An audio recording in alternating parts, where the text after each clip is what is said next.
Welcome to the Athlete Brand Advisor Podcast, featuring advice and interviews about athlete branding. Learn how marketing, public relations, and broadcasting can grow your brand. We also have special episodes to talk about recent news, events, and anything in the world of sports. The podcast is sponsored by Pliable, a versatile marketing, PR, and broadcasting company that identifies opportunities and creates tailored content for its clients.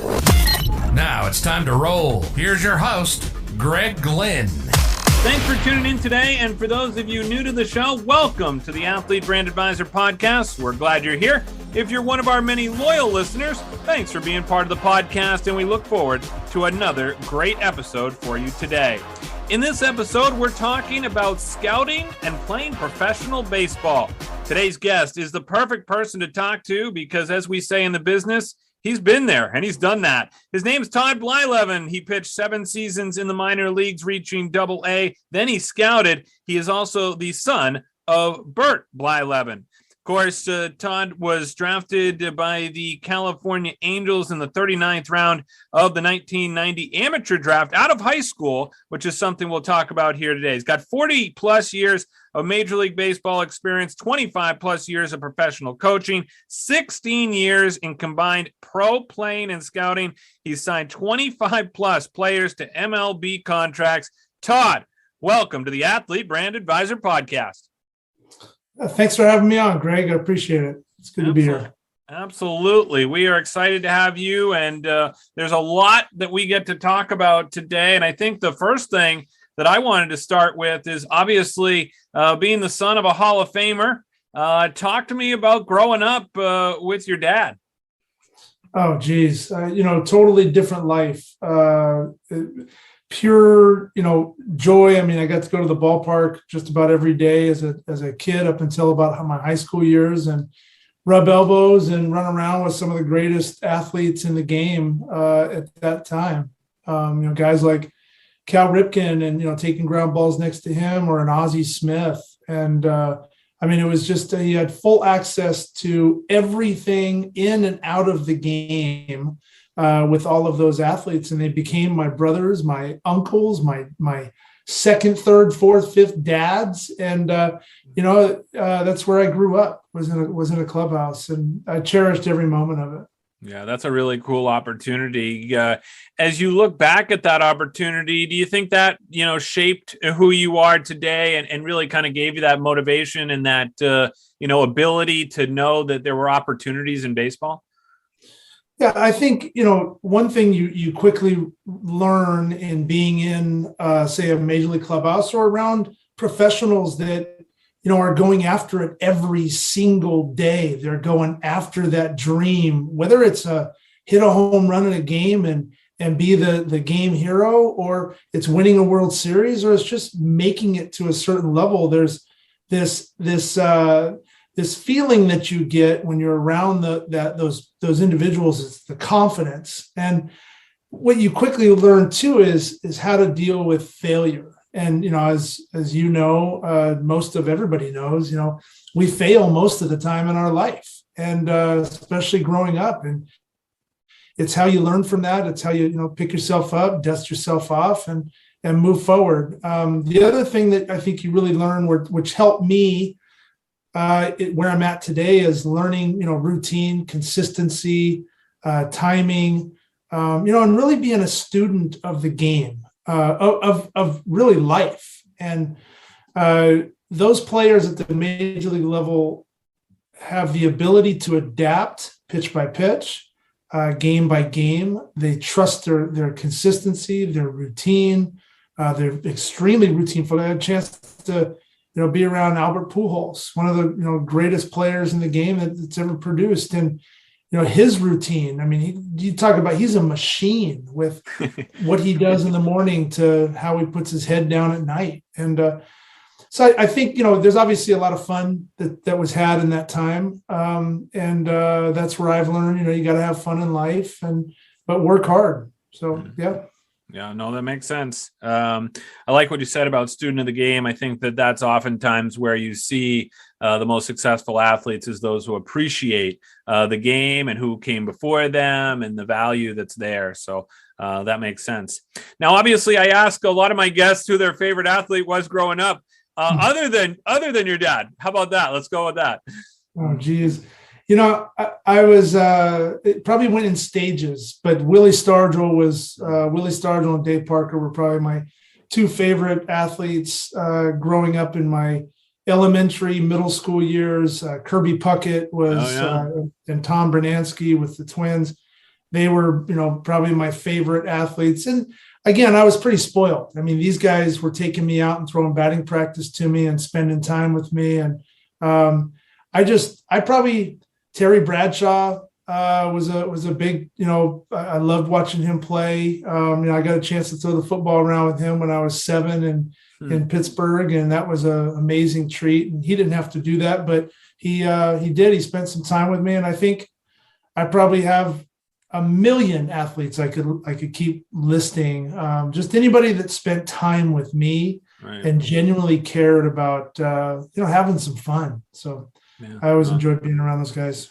That makes sense. Let's talk about a mentor or someone that has impacted your career the most. Obviously playing, in minor league baseball is a grind, and trying to make it there. And talk to me about maybe who has been a mentor or impacted your career maybe the most. I think when I got out of playing baseball and I went through that really hard transition in life and tried to figure out what the heck am I supposed to do. Obviously I had some great guidance from my wife, and my girlfriend at the time, but now we've been married for almost 20 years. And I think, the Tommy Davis, when I first got a scouting job, Tommy Davis and Donnie Roland with the Angels, Tommy was my Midwest cross checker and Donnie Roland was the scouting director at the time. I think, they really shaped the concept and idea of what scouting is to me. And I think I fell in love with it because of their work ethic and their attention to detail. And they really guided me as a young, ambitious employee of a company learning a new job, even though it's in the sports world.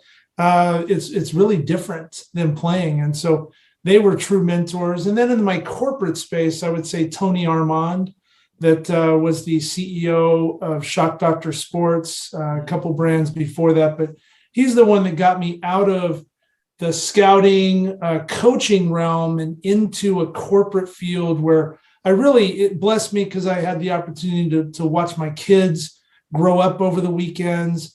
I was able to coach Dylan's team and be there for my daughter's dance recitals, and I fell in love with working with global brands. And so Tony Armand really opened up that door and showed me the light there. So those are probably my mentors in terms of shaping my life and where it is and how it's gone today. Yeah. And I'm glad you bring up the corporate world because that's exactly what you've done. I always talk about how athletes use their athlete brand. And that is exactly what you did. You transitioned out of baseball. You became a scout, but now you've transitioned to having your own business. And talk to me about the Scout Hub. This is exciting for people to learn about. I appreciate it. So, a couple of years ago, I still consult with MLB teams and help them with identifying pitcher and hitter tendencies and things before their big meetings.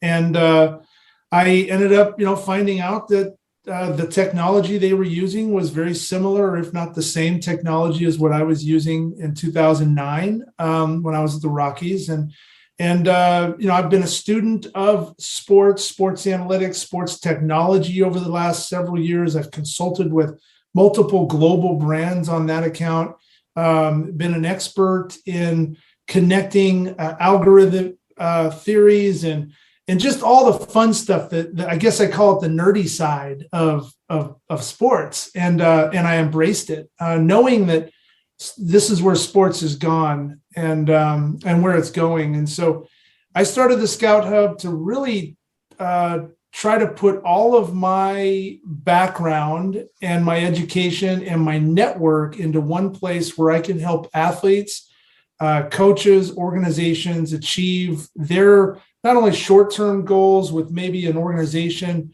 holding on to players, better communicating with players, families being educated on what's going on with their kids in those organizations, how they're being developed, providing really easy, very affordable, which is big to me. I don't think anybody really should pay a ton of money in today's technological age for the information that is so accessible to them, that helps them at the dinner table have a conversation with their kids and say, hey, how'd practice go?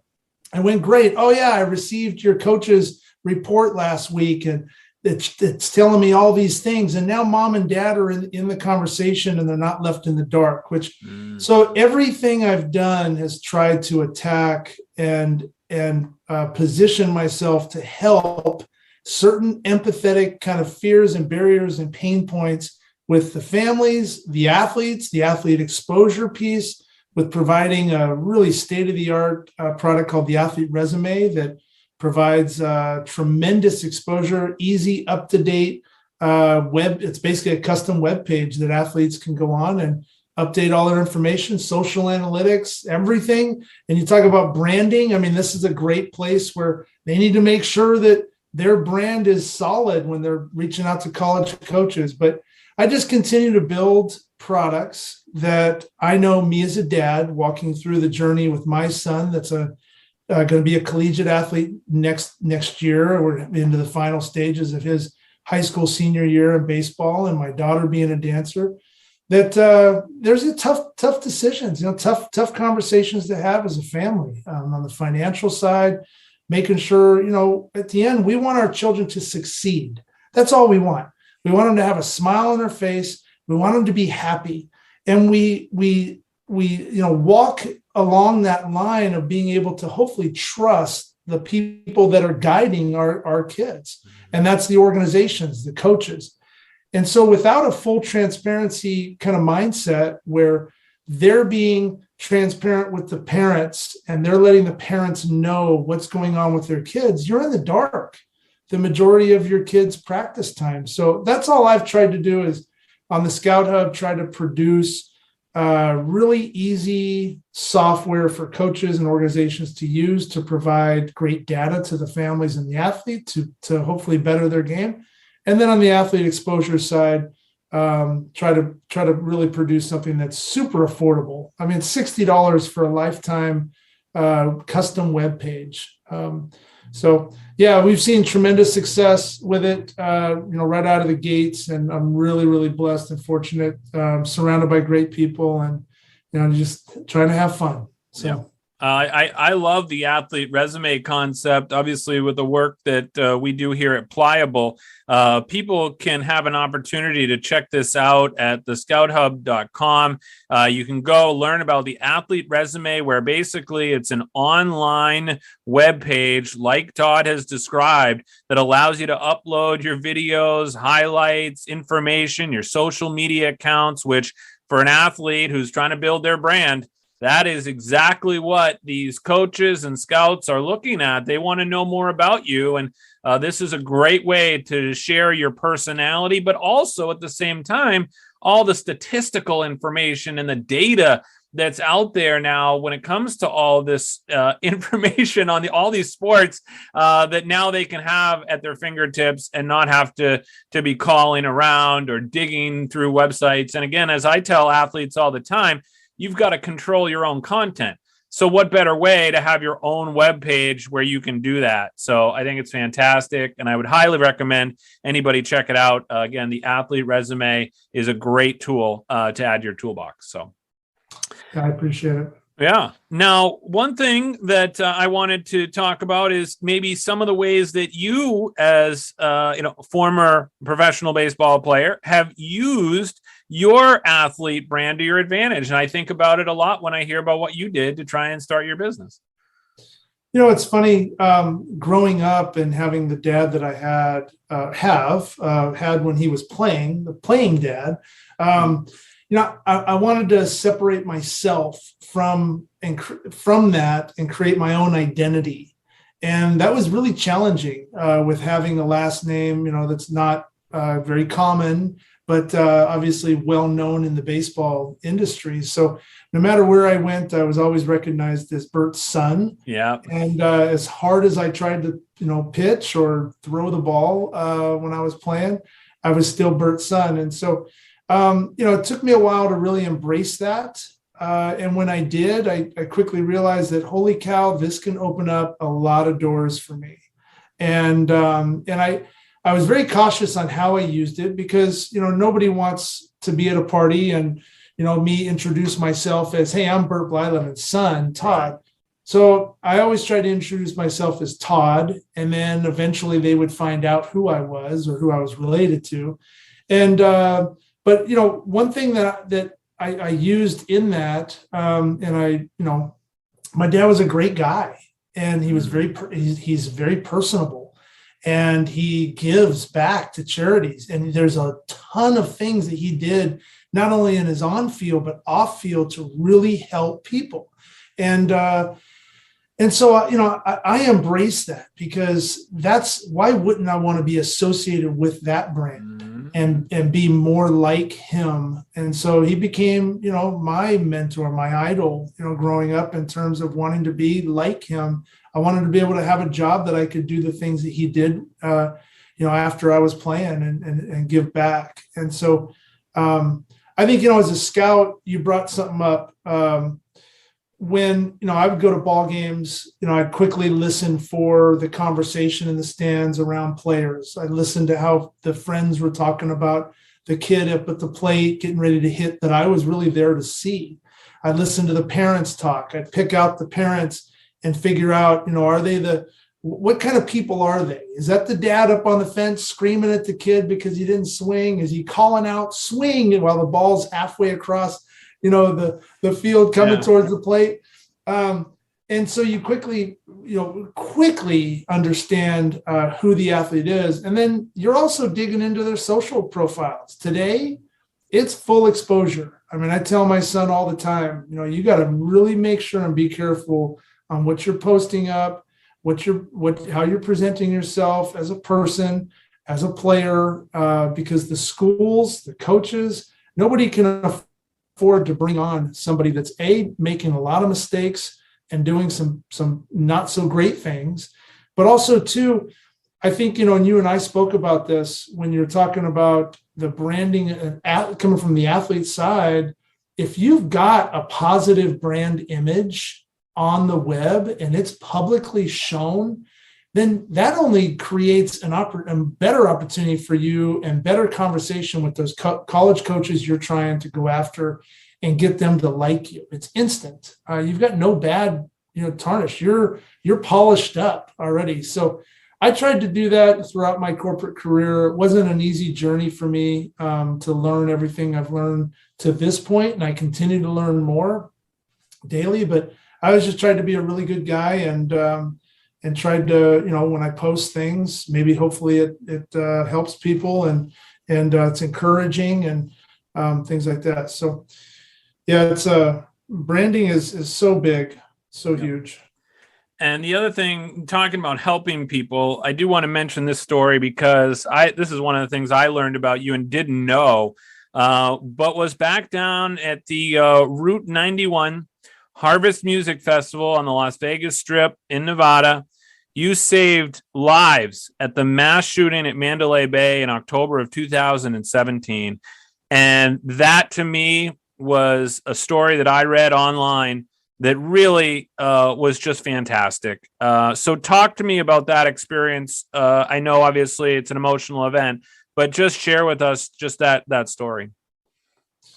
I'll it's never an easy thing to talk about.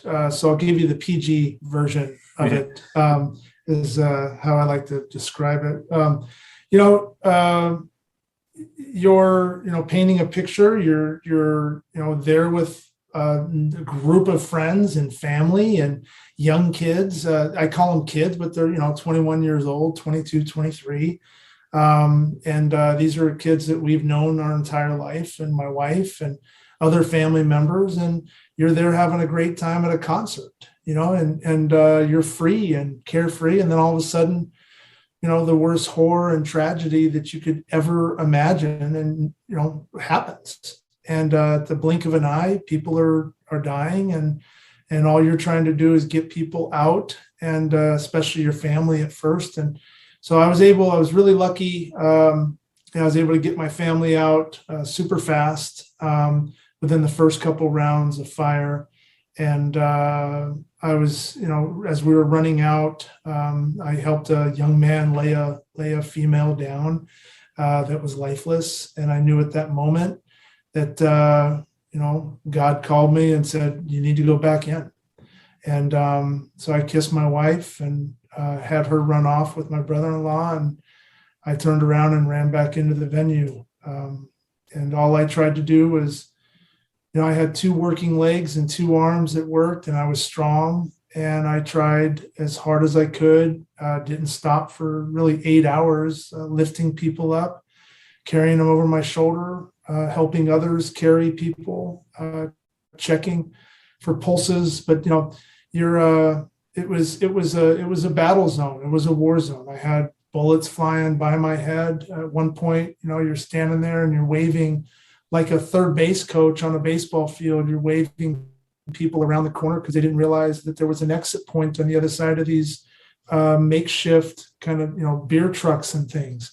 And all of a sudden the fire is coming at you, and you're standing there, and all you can pray is just, if I'm going down, please let these people out. And it was exhausting. I lost some women in my arms that night that, I still see every day, but in the end, I was able to get a lot of people out to those outside the walls, the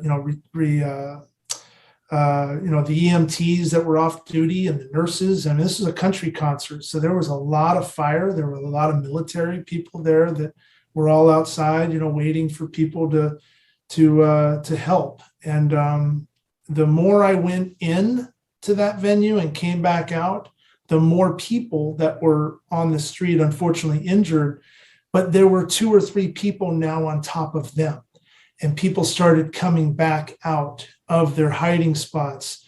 And now really, regardless of who you were, what your political view was or anything, people were helping people, and it was uplifting. And I remember at one point I was absolutely exhausted, and I set this girl down on the ground, and instantly someone, a EMT or someone, got to her, and because she was injured, and I stood up, and somebody had tossed me a water because I was crying out for water. I was so thirsty, and I poured the water over myself, and all I saw was just this long street full of people on top of people helping. And it gave me another round of just energy to run back in. And, you thought you were under attack just because of the lack of communication, the injuries that had been sustained, the people that had been shot, unfortunately. And so it was about 8 hours later when I finally got back to my wife. And, you quickly hit the reset button, and you realize what's important in life, and everything that you thought, all the small little drama things. And I'm not saying that those weren't important, but it really prioritizes your next step that you take in life, and how you treat people, and your family and everything. And I deal with PTSD every day. One thing I had a tremendous outreach of support just through the media globally. I had all kinds of people telling me, listen, you need to get support, you need to get some therapy. And a buddy of mine's a fire captain in San Francisco, and he said, you need to get EMDR therapy. It's what we use as the firefighters. It's what military uses. It's for, combat vets.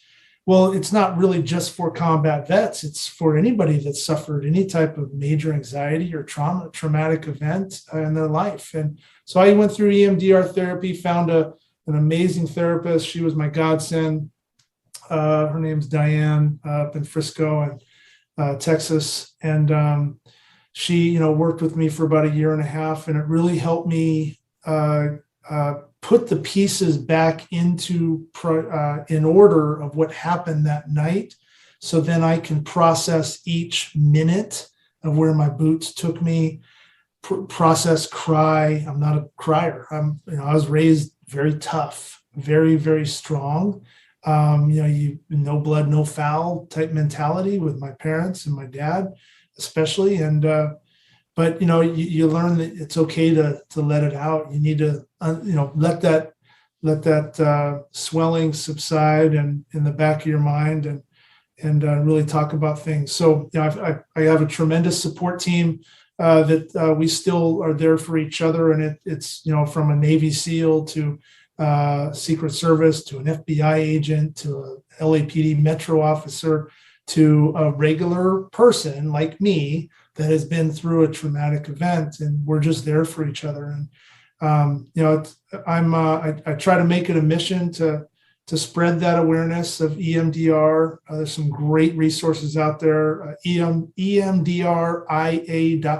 is a great website for anybody suffering with PTSD to get on there and search for a therapist. Unfortunately, going through that event,